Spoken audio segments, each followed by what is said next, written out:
할렐루야. 예, 우리 안승철 감독님, 제가 굉장히 존경하는 분이고요. 또 뭐 제가 느끼기에는 우리 감독님도 저를 예뻐해 주십니다. 그래서 많은 사랑을 남부연에서 있을 때 받았습니다. 그런데 공교롭게도 우리 김다란 목사님이 계실 때 이 교회에 오셔가지고 부흥회를 인도하셨다고 하더라고요. 기억나시는 분 계신지 모르겠어요. 예, 우리 안창환 장로님 말씀이니까 아마 분명할 거고, 그때 뭐 또 이렇게 재정을 담당하면서 있었던 이야기까지 하시더라고요. 그래서 이렇게 이제 막 은퇴하시고 이제 후임을 젊은 분에게 넘겨주시고, 이렇게 이제 우리 오늘 말씀을 통하여서 은혜를 받겠지만은 정말 말씀 사역을 우리 전 힐탑교회에 한정되어 있던 그런 말씀 사역을 우리 감리교단의 전 교회를 이렇게 순회하면서 마치 요한 웨슬리 선생님처럼 순회 설교를 하고 계십니다. 아무쪼록 오늘 귀한 발걸음 해주신 감독님 나오실 때 박수로 크게 한번 환영해 주시겠습니다. 할렐루야. 살아계신 하나님, 우리 은혜로운 교회가 이름대로 은혜가 눈에 보이게, 은혜가 열매를 맺게, 은혜가 파도치는 교회가 되도록 이렇게 만들어주신 주님 경배하고 찬양합니다. 오늘이 있기까지 주와 복음을 위하여 주님의 몸된 교회 부흥과 성장을 위하여 몸바쳐 헌신하신 우리 장로님들, 기도하신 권사님들, 땀 흘린 집사님들, 우리 은혜교회의 은혜로운 주의 백성들을 이렇게 안디옥처럼 은혜가 눈에 보이도록 역사해 주셔서 감사합니다. 특별히 우리의 목자로 불러 세워주신 우리 담임 목사님, 양 목사님을 주님께서 성별하시고 능력의 종이 되게 하셔서 영적인 황폐함을 기경하게 하셔서 하나님의 나라가 눈으로 보이도록 삶으로 경험되도록 풍성한 목회가 되게 해주셔서 감사합니다. 우리의 목자가 되는 담임 목사님, 지금보다도 더 서시는 곳마다 하늘이 확확 열리게 하시고 그 입술의 말씀이 날선 양명검이 되어서 한 번만 그 말씀을 들어도 심령골수가 찔러 쪼개어지게 하시고 안수하면 각종 병들이 확확 낫게도 하시고 우리 양무리들을 위하여 무릎 꿇고 기도할 적마다 응답의 천사로 역사하셔서 표적 이적 기적같이 해결되는 능한 목회가 되도록 더욱 기름을 부어 주시옵소서. 예수님처럼 복음적인 목회자요, 제자들처럼 사도행전적인 목회자요, 웨슬리처럼 부흥의 열매를 맺어가는 주의 종 우리 담임 목사님을 주님이 화감하여 주시고 시마다 때마다 일마다 주님이 붙들어 동행하시어서 우리 목사님 행여나 오해하고 그래서 거역하고 저항하는 자가 있다면 무릎이 팍팍 꿇어지게 하시며 목사님의 목회 진심을 믿고 따르는 이들로 가득 차게 하시고 목회 어렵고 힘든 점을 이해하고 협력하는 이들을 많이 세워주셔서 우리 목사님 어느 곳에서 목회할 때보다도 행복한 목회, 역동적인 목회, 능한 목회를 감당케 하여 주시옵소서. 좋으신 아버지 하나님, 오늘 맥주 감사절로 듣기는 이 시간에 정성을 다한 우리 은혜교회의 모든 성도들 심령들마다 흔들어 깨워 영이 살게 하시고 육을 더 강건하게 하시되 삶을 풍성케 하시옵소서.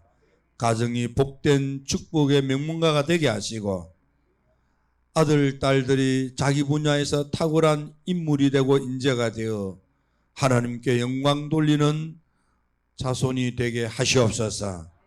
사업마다 일터마다 하나님께서 복을 내려주셔서 일에 바빠지게 하시고 수입이 많아 11조가 갑절로 10배로 100배로 불어나게 하시며 재벌되고 거부되고 부호되어 선한 일에 좋은 일에 착한 일에 크게 주를 받들어 섬기는 예배자로 우뚝 우뚝 서게 하여 주시옵소서. 우리 양 목사님의 목회가 주변 교회를 깨우게 하시고 주의 종들을 세워가게 하시며 한국 부흥에 불을 지피게 하여 주시옵소서. 우리 하나님께서 살아서 역사하시는 그 능력을 오늘 이 시간에 보게 하여 주시옵소서. 예수님의 이름으로 간절히 기도드려옵나이다. 아멘. 할렐루야. 장로님들 놀랍습니다. 여러분들은 오늘이 있도록 헌신하느라 고생 많이 하셨고 애 많이 쓰셨고 수고 많이 하셨겠지만 저는 와서 보고 아유 천지가 개벽됐구나. 네. 옛날 과거에 제가 한번 왔을 때 그때는 아주 시골이었었는데 오늘 예배당 안에 턱 들어오면서 제 눈이 희둥그레졌어요. 아마 우리가 천국 가면 이런 느낌이지 않을까. 예, 천국 가면 이 세상에 보는 것은 아주 시골 후졌는데 천국 문을 열고 싹 들어가는 그 순간에 천국의 그 화사함이 마치 우리 예배당 문을 열고 들어올 때 우리 은혜교회 안에서 느끼는 그런 환희 같은 것이 아닐까 그런 생각이 듭니다. 주님이 기뻐하시리라고 믿습니다. 주님이 여러분들을 기뻐하심으로 축복하실 것입니다. 예. 요한 웨슬리 목사님이 우리 믿는 사람이 뭔 줄 아느냐? 우리 믿는 사람은 천국 가는 사람이다 그랬어요. 우리 감리교도, 특히 웨슬리가 말하는 감리교도로는 다 천국을 향하여 뚜벅뚜벅 믿음으로 걷는 사람이다. 말 없이 걷는 사람이라. 말이 많은 사람은 감리교도가 아니래요. 말이 많은 사람은 빈 깡통이래. 하나님의 은혜가 충만하면 묵직한 캔이 되어서 말없이 따른대요. 그래서 우리 감리교도의 마음에, 감리교도의 심성 속에는 베스트 룰이 있는 거예요. 황금률이 있는 거예요. 그래서 잡다한 잔소리가 필요 없대. 마음에 금 같은 그런 작심한 마음이 있는데 그게 뭐냐? 말없이 섬기리라. 예. 그래서 정말 하나님의 은혜를 받은 사람은 말이 없대요. 예. 세상에 잡된 말을 입에 담지 않고 묵묵히 주의 은혜가 너무 커서 너무 엄청나서 그저 그 은혜 보답하느라고 헌신하고 충성하고 섬기는 이가 감리교도라 그랬습니다. 두 번째 웨슬리 목사님이 우리 감리교도는 성령의 은혜를 받은 자만이, 성령의 은혜가 충만한 자만이 하는 그런 감리교도의 작심, 명심한 게 있대. 그 두 번째 그게 뭐냐면 내 마음에 안 들어도 나 하고 싶지 않아도 우리를 천국으로 이끄는 목자로 성별하여 세워주신 목사님 목회 지도에 아멘 하겠대요. 마음에 안 들어도. 이 아주 엄청난 이야기를 합니다. All indifferent things라고 이렇게 되어 있습니다. 전혀 나 하고 싶지가 않아. 정말 싫어. 그래도 하나님께서 우리를 천국으로 이끌어 가시기 위하여 성별하여 세워주신 우리의 안내자가 우리 목사님이라. 목사님 목회 지도에 아멘, 아멘 하기로 작심하고 그래서 따르는 이가 진짜로 은혜 받은 감리교도 많이 할 수 있대요. 세 번째는 자기를 위해서는 안 입고 안 먹고 안 쓰고 하고 싶은 일 있으나 하지 아니하고 먹고 싶은 것 있으나 먹지 않고 가고 싶은 곳 있어도 가지 아니하고 아껴 모아서 그래서 하나님께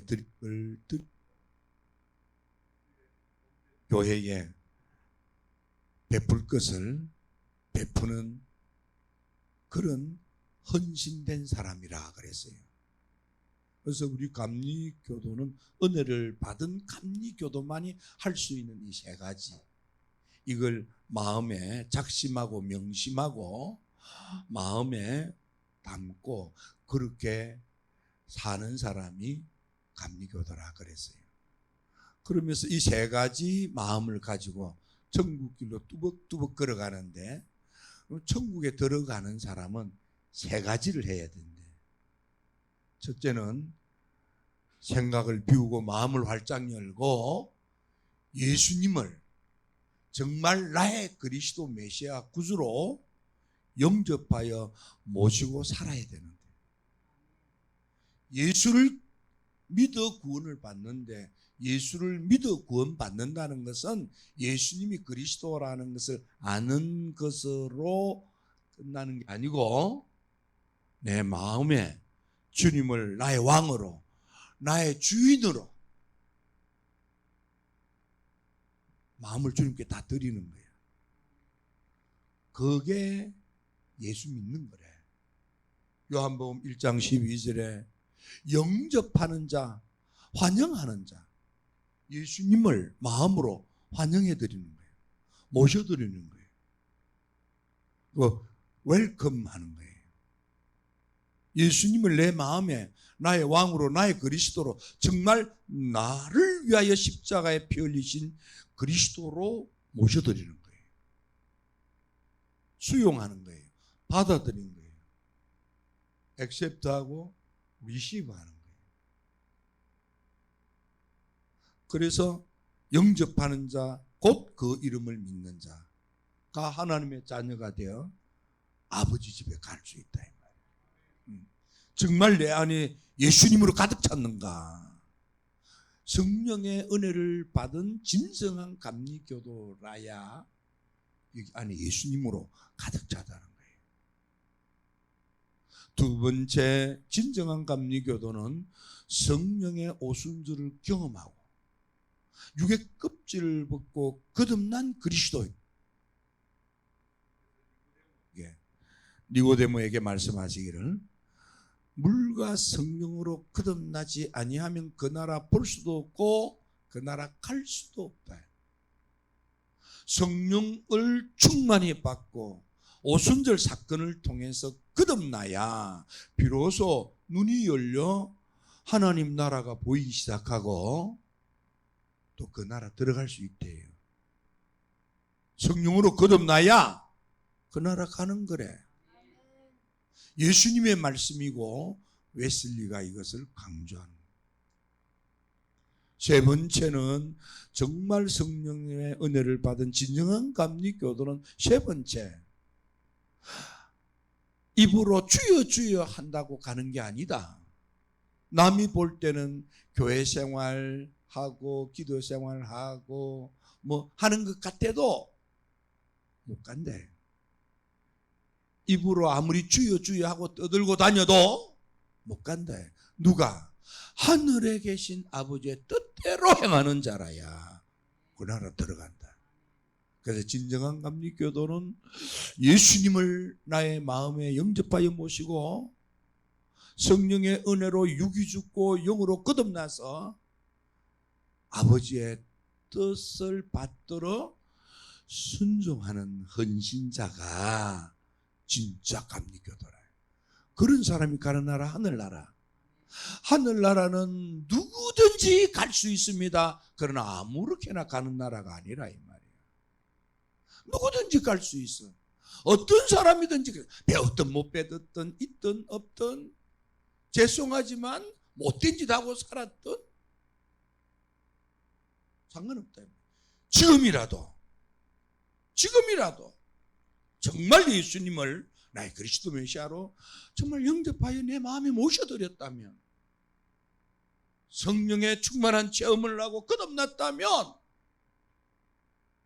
이제는 내 생각이나 내 주장이나 내 감정이 아니라 내 마음의 충동이 아니라 아버지의 뜻, 하늘에 계신 아버지의 뜻대로 아멘, 아멘하고 순종하여 산다면 그런 사람이 가는 나라가 하나님 나라예요. 우리 누구든지 다 갈 수 있어요. 그런데 그래야만 가는 나라가 그 나라라. 그래서 우리 인생은 뭐냐, 한마디로 말하면 하늘나라로 뚜벅뚜벅 걸어가는 사람이다 그랬습니다. 여러분들은 천국을 향해서 뚜벅뚜벅 가는 그 길에 이 안내원을 잘 만나면 행복합니다. 여행을 가는데 여행을 안내해 주는 안내원이 좋으면 여행이 너무 재미있고 값집니다. 비슷하게 우리가 영적으로 하늘나라 가는데 우리의 하늘나라 여정을 인도하는 안내원이 누구냐 하면 우리 담임 목사님이에요. 여러분, 저는 많은 주의 종들을 만납니다. 상담도 하고 대면도 하고 목회 현장도 보았습니다. 근데 우리 양 목사님은 정말 우리 감리교 안에 보기 드문, 제가 존경하는, 그리고 목회의 열매가 분명한 주의 종입니다. 우리 목사님 다른 데 옮긴다고 할 때 내가 옮기지 말라고 그랬어요. 목사님 지금 목회를 얼마나 열매를 맺고 있는데 왜 가시려고 합니까? 제가 못 가게 했어요. 사실입니다. 근데 오늘 와서 보니까 더 놀라운 것은 하나님이 이 교회 살리려고, 여러분들을 행복하게 해주시려고 하나님이 붙들어 쓰시는 우리 목사님을 목자로 여기 보내셨구나. 나는 질질 맞고 오줌 짜라 하나님이 기쁜 뜻을 몰랐지만 하나님은 그런 뜻으로 우리 담임 목사님을 이곳에 보내셨구나 느껴서, 한편으로는 하나님 죄송해요, 한편으로는 하나님 목사님의 목회로 이 교회가 이렇게 변화되고 이렇게 아름다운 교회로, 이렇게 은혜가 눈에 보이는 교회로 살아난 것에 하나님 감사합니다. 그런 기도를 여기 재단에서 했어요. 하나님 살아계십니다. 유명한 신학자인, 현대 신학자인 폴 틸리라는 사람이 있어요. 이 사람은 인생을 쫙 보니까 모든 인생의 궁극적인, 모든 사람한테 보편적으로 부딪히는 문제가 3개 있대요. 하나는 모든 인생을 살고 주님 앞에 서려고 하면 3가지 문제에 걸리는데, 첫째는 내가 죄를 짓고 살았구나. 하나님 앞에 서는데 모든 사람이, 그래서 사도 바울이 의인은 없나니 하나도 없다. 정말 내가 죄인이구나. 은혜를 받은 영적인 위대한 그런 지도자들도 그들이 하나님을 만났을 때 속에서 터져나오는 고백이 뭐냐면 난 죄인 중에 개수입니다. 웨슬리 목사님도 난 죄인 중에 개수입니다. 그런 나를 위하여 예수님이 날 살리려고 십자가에서 피를 흘렸었군요. 그 은혜가 너무 고맙고 감사한 거예요. 우리 모든 인생은 주님 앞에 설 때 부딪히는 또 하나의 문제가 있는데, 그게 뭐냐면 내가 허튼 일에 인생을 낭비했구나. 내가 열심히 산다고 살았지만은 살고 난 뒤 돌아서 보니까 이룬 게 없구나. 허무하게 살았구나. 후회한다는 거야. 세 번째, 그래서 나는 죽을 수밖에 없구나. 모든 인간이 죽음의 문 앞에서 하나님 만났을 때 이 3가지 궁극적인 문제, 모든 인생이 가지고 있는 문제라는 거예요. 이 3가지 문제가 풀려야 하늘나라 간다는 거예요. 그다음 죄 문제. 우리 예수님을, 우리의 그리스도를 왜 예수라고 이름하느냐 하면 마태복음 1장 21절에 자기 백성들을 그들의 죄에서 구원하기 위하여 예수라고 이름해라. 예수 우리의 그리스도 메시아 주님을 예수님이라고 하는 것은 내 모든 엉망의 죄를 다 피로 구속하고 대속하고 속량해서 죄를 사하시고 하나님의 자녀로 삼아주시는 죄 문제 해결할 분이 예수 그리스도라 이 말이에요. 그래서 우리의 그리스도 메시아 주님의 이름이 예수라고 해라 그랬다. 예수님이 답이라는 거예요. 허무한 인생, 공허한 인생, 후회하는 인생, 덩빈 인생 열심히 살았는데 살고 난 뒤 보니까 뭐 해놓은 게 없어. 이뤄놓은 게 없어요. 그때 답이 뭐냐? 하나님이 우리와 함께 하시는 마태복음 1장 23절에 그 이름을 임마누엘이라고 해라. 하나님이 우리 아버지가 되어서 동행하신다. 함께 하신다.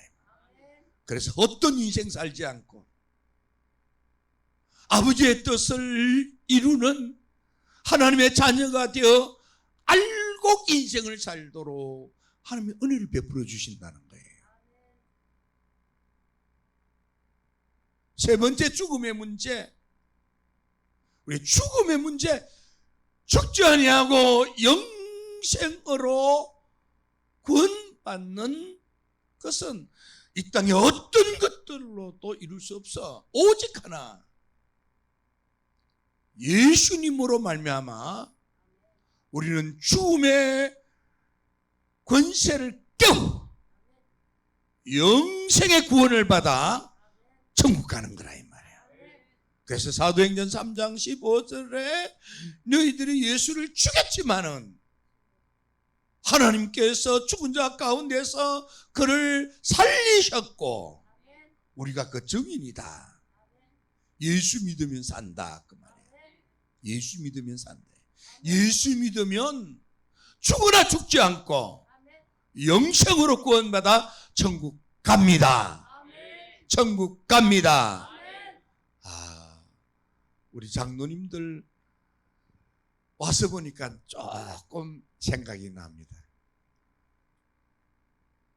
제가 왔을 때만 해도 더 시골이었고 예배당도 옛날 예배당이었고 그랬는데 이게 언제 이렇게 바뀌었어요? 예수 믿으면 새로워지는 거예요. 달라지는 거예요. 변하는 거예요. 우리 사모님도 대단한 음악가이지만은 아니 놀랍네요. 그때는 이런 성가대가 없었어요. 근데 29대로 이 찬양한다는 것도 기적이야, 기적. 은혜 받은 성도들이 어울려 은혜로운 찬양으로 하나님을 은혜롭게 찬양함으로 우리 교회가 은혜로운 교회로 바뀌었어요. 하나님의 역사입니다. 자, 예수님이 이렇게 축복하고 칭찬하는 사람들이 있었어요.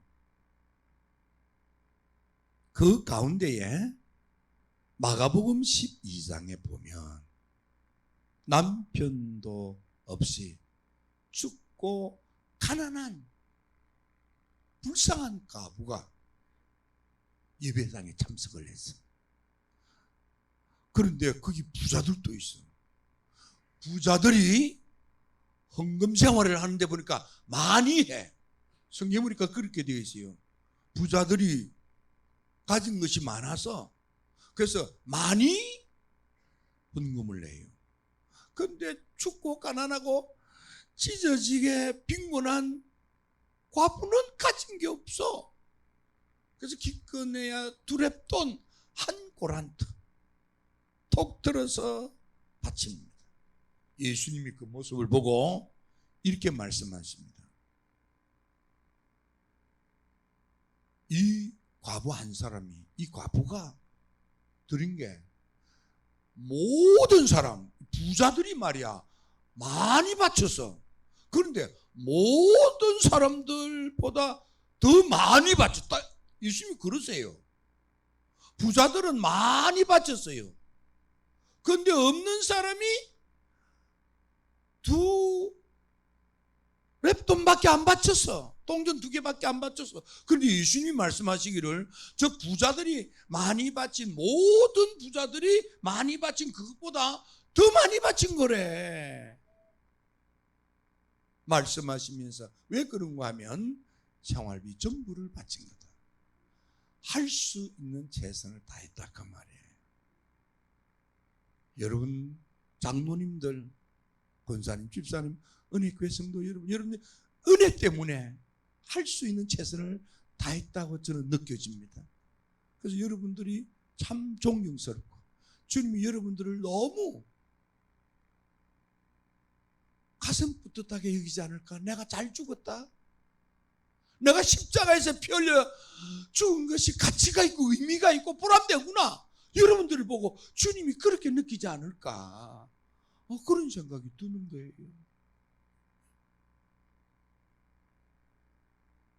두 번째는요,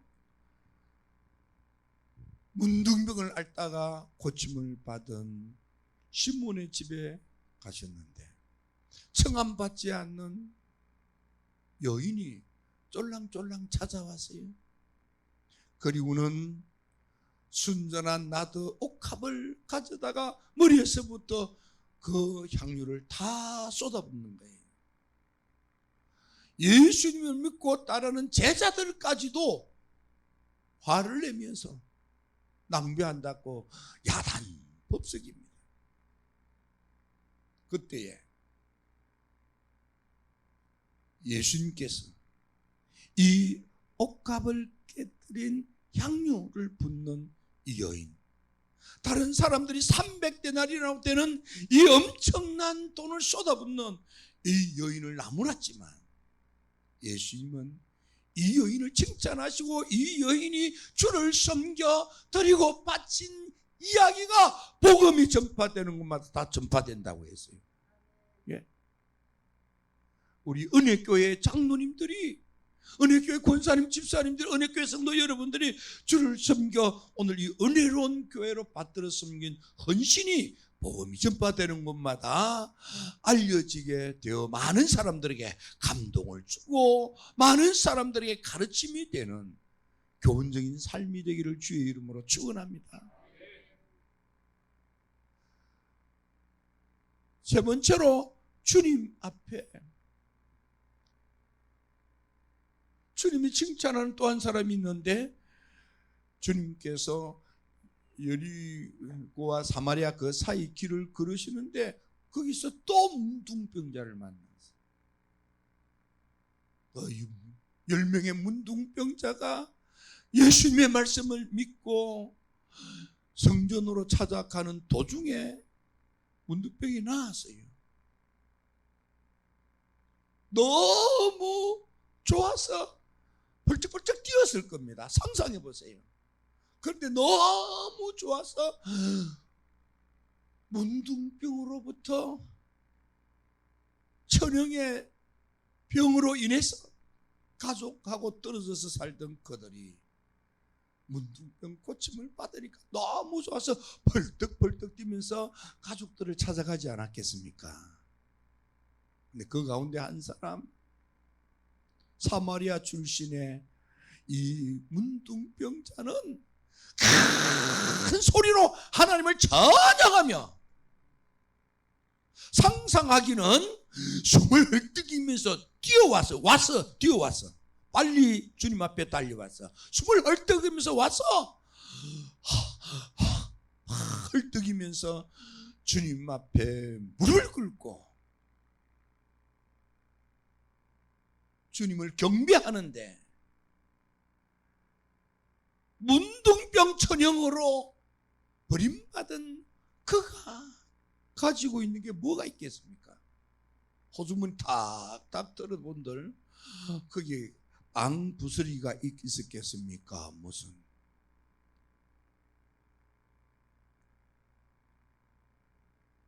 근데 자기 호주머니에 들어있는 것, 그걸 톡 틀어서 주님 앞에 드리면서 감사합니다. 모르긴 해도 우리 장로님들도 권사님들 집사님들도 내가 생활하기에 내 자녀를 키우길래 아이들 뒷바라지 하기에도 부족한 가운데서도 톡 들어 하나님의 교회가 이렇게 변화될 수 있도록 바치고 드리고 섬겼다고 여겨집니다. 주님이 칭찬하실 것이고 주님이 축복하실 것이고 주님이 말씀하시되 너희들도 가서 그리하라. 너희들도 가서 이거 본받고 이렇게 행동해라. 이 대표적인 세 사람의 예는 주님의 은혜가 얼마나 크고 고마웠으면 그리했겠습니까? 주님의 은혜가 이를테면은 가난한 과부, 옥합을 깨뜨린 여인, 문둥병의 고침을 받은 사마리아 사람, 주님의 은혜가 너무 크고 감사해서 그리하지 않았겠습니까? 예수님도 마찬가지예요. 예수님도요. 보니까 예수님을 믿고 따르는 남정들만 5,000명이에요. 그들을 점심밥 대접을 해야 되겠는데 먹을 게 없어. 그래서 먹을 것을 찾아보니까 겨우 보리떡 5개, 물고기 2밖에 안 돼. 아이고 이거 뭐했어요? 하나님 이거 뭐했어요? 하나님 너무해요.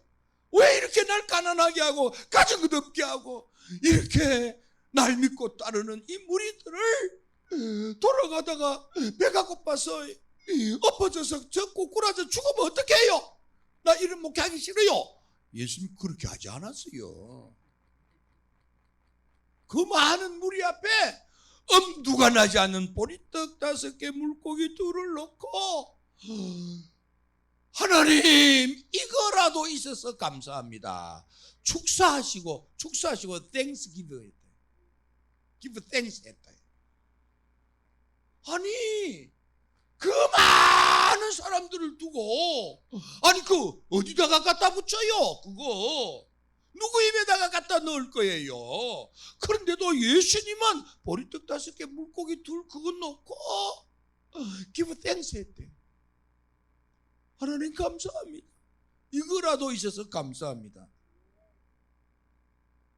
그 눈꽃만 한 것 가지고도 감사하는 마음으로 섬기며 베풀기 시작했더니 하나님께서 5,000명을 그것도 배불리 먹이시고 장로님들 배가 부르도록 복을 받을지어다. 호주머니가 미어 터지도록 복을 받을지어다. 쌀 것이 없도록 창고가 쌀 것이 없도록 복을 받게 될지어다. 넘치게 받게 될지어다. 예수님을 평소에 너무너무 사랑하고 아꼈던 가정이 있었습니다. 그런데 그 가정에 우환이 들었어요. 마르다, 마리아, 나사로. 그게 하필이면 나사로가 병이 들어 죽어버렸어. 그러면 하나님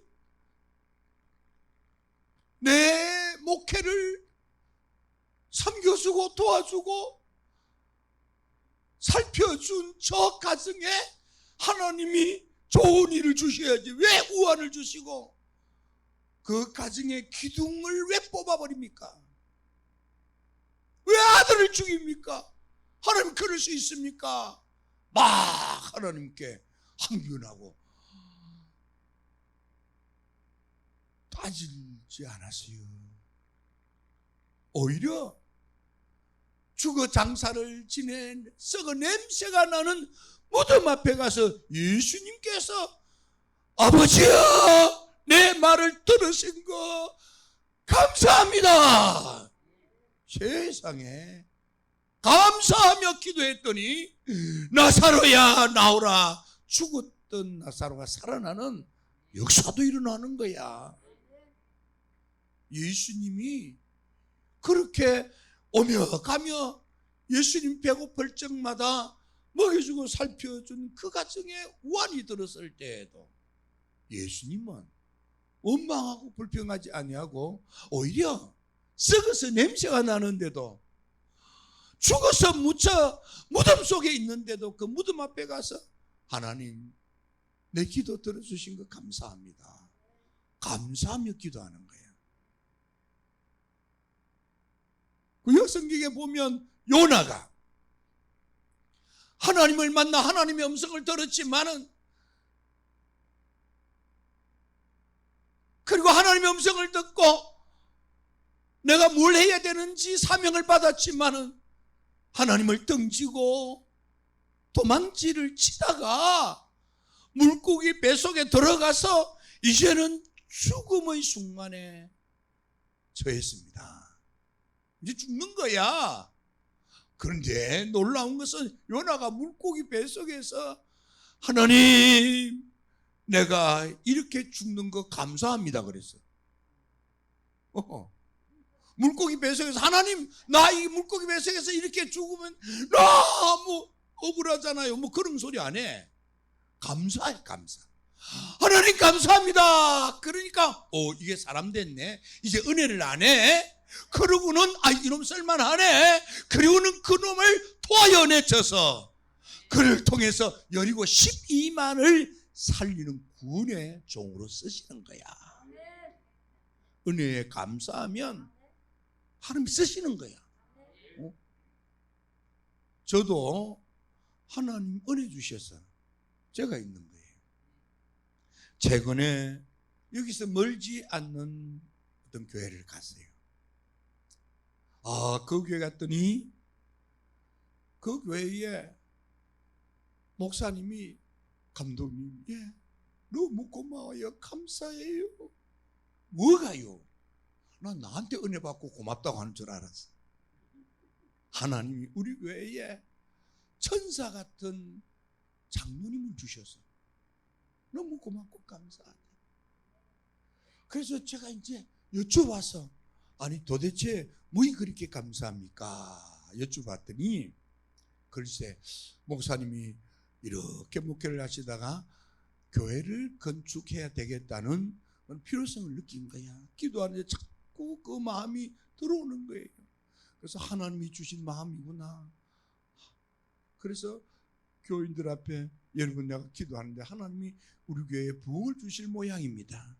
자꾸 제 마음에 이렇게 새로운 예배당을 건축하라는 그런 거룩한 감동이 불듯 일어납니다. 내가 털쳐버려도 감동으로 다가옵니다. 어찌할까요? 그런데 상황은 뭐냐면 교회가 빚이 있어. 그 교회 중심이 되는 장로님도 빚이 있어. 엄두가 안 나. 교인들의 머리 숫자도 작아.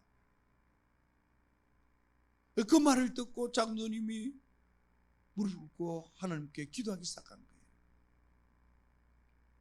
기도를 하는데 하나님이 걱정하지 말라. 돈이 없어서 못 짓는다고 그러면 네가 모자라는 것은 내가 다 할게요. 그러라. 하나님 그러시는 거야. 그 다음에 모여서 그랬대.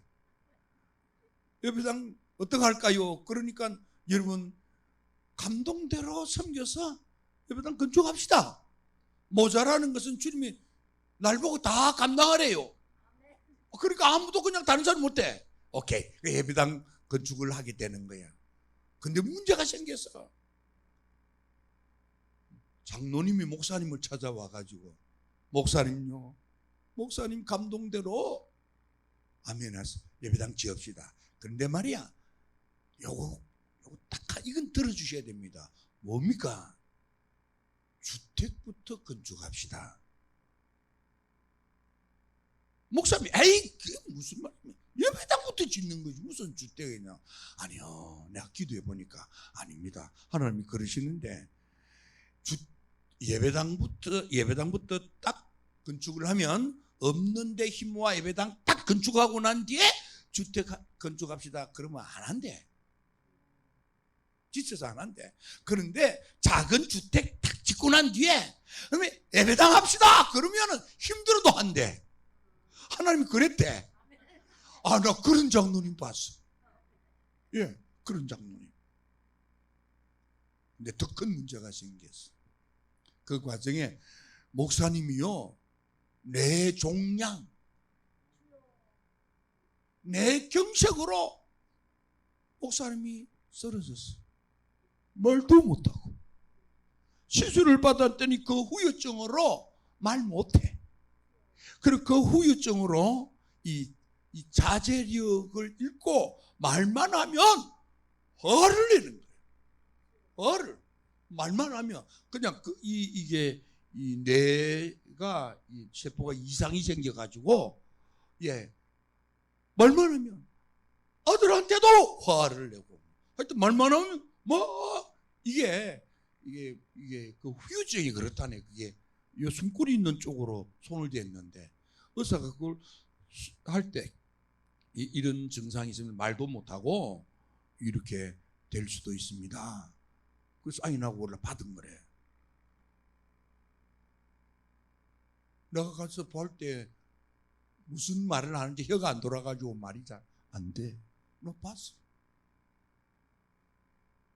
그리고 그냥 아들한테도 막 말만 하면 막 아들 막 불안하고 막 화를 내가지고 하니까 애들이 얼마나 힘들었겠어요. 그러니까 주변에서 수근수근해. 미안합니다. 죄송합니다. 창피합니다. 주변에 있는 이 목사님들이 그런 목사님을 안타까이 여기고 하나님하고 기도로 섬겨줘야 될 터인데 때는 이때라. 그리고 장로님 이리 와보세요. 목사님 그 뭐 망가졌다면 그럼 내보내고 뭐 이런 사람 받지. 이러는 거야. 주변 목사님들 다. 장로님 너무 마음이 아파. 이게 목회자 사이가 뭐 세상보다도 이게 못하구나. 장로님이 무릎 꿇고 기도하는 거예요. 하나님이 금방은 안 되지만 시간은 걸릴 거다. 고쳐주마 그러더래. 그리고 장로님이 목사님을 신방 가서 목사님이 장로님 신방 온 게 아니고 장로님이 목사님 신방 가서 목사님 걱정하지 마세요. 하나님이요 다 고쳐주신대요. 하나님이요. 근데 시간은 좀 걸린대요. 그리고는 장로님이 있어서 여러분 주변에서들 뭐 웅성웅성 그런데 우리 교회는 그런 못된 짓 하지 않습니다. 우리 목사님 주님이 데려가실 때까지 우리가 모실 겁니다. 아무 소리 하지 마세요. 말도 못하는 목사님을 담임 목사님으로 계속 하는 거야. 그 강단에 서서 설교라는 게 설교가 안 되는 거야. 행설수설인 거야. 제정신이 아니니까 뇌 이상이 있어가. 그리고는 한 번은 목사님이 설교하고 문 앞에서 마치고 이제 인사를 하는데 젊은 부부가 쓱 지나가는 그 순간에 그것도 설교라고 했냐? 도시 알아들을 수가 있어야지. 무슨 말인지 못 알아듣겠어. 그러면서 지나가더래. 그 말을 듣고 너무 마음이 아파서 예배당에 가서 펑펑 울었대. 예배당에 가서 펑펑 우는데 그 순간에 하나님이 혓바닥을 풀어주신 거예요. 그래가지고 놀래가지고 자기한테 예배당 마치고 나가는데 자기한테 그 이야기했던 그 부부를 불렀어. 야 고맙다. 네가 지나가면서 그 말 해주는 바람에 내가 펑펑 울었는데 그런데 놀라운 것은 이 부부는 그 말 한 적이 없대. 하나님이 그렇게 하신 거예요. 너 설교 그따위 할래 이 말이야. 놀랍죠. 그 부부는 아니래. 자기들은 그냥 인사하고 지나갔대. 그런데 그 순간에 들린 소리야 그게.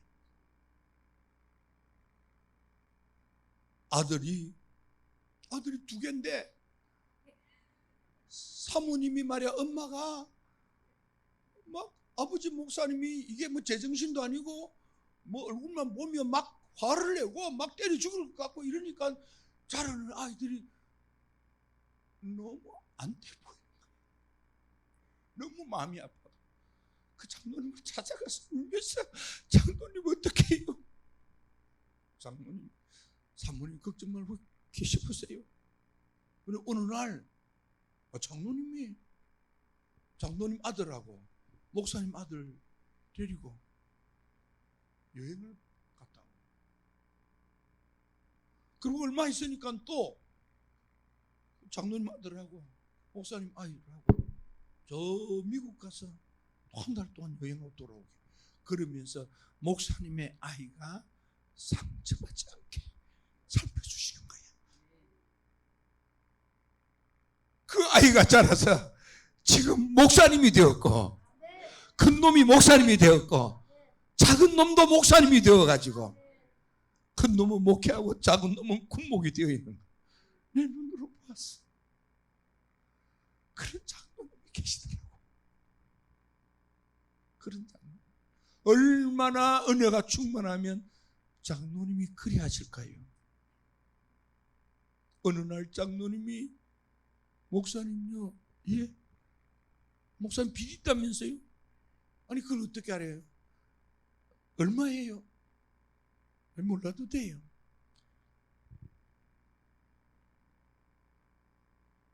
장로님이 그 다음부터 자꾸 만나면 목사님 빚 주고 어떻게 목회합니까? 얼마 빚 졌어요? 장로님도 지금 빚더미에 있어요. 하도 좋으니까 억대의 빚이 있는 거예요. 어느 날 보니까 통장에 돈이 들어왔어. 그래서 목사님이, 장로님 이게 무슨 돈입니까? 묻지 마세요. 아니 난 못 갚아요. 누가 갚으래요? 목사님이 빚 주고 어떻게 목회합니까? 빚 갖고 목회하세요. 장로님이 빚을 내서 목사님이 빚을 갚아버린 거예요.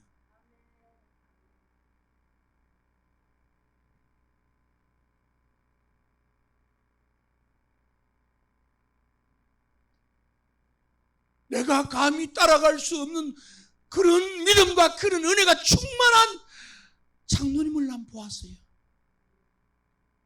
그게 진짜 은혜 받은 진정한 감리교도예요.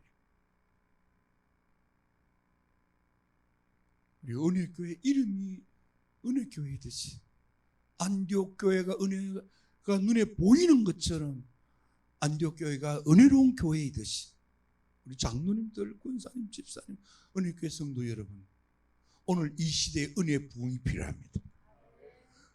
은혜로 우뚝 선 교회가 필요합니다. 은혜로 목회하는 최종이 필요합니다. 은혜로 섬기는 장로님이 필요합니다.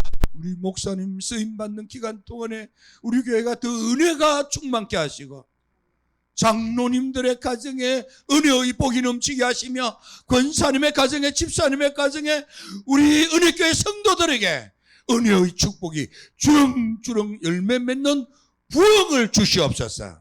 부흥을 주시옵소서. 예수님의 이름으로 간절히 기도드리옵나이다. 아멘. 할렐루야. 감사합니다. 우리 하나님께서 우리에게 귀한 도전을 주신 줄로 믿습니다. 이 시간에 맥주 감사절 지키면서 우리 하나님 앞에 예배드릴 감사함 때 우리 디오말 전도사님이 찬양으로 하나님 앞에 영광 돌리겠습니다.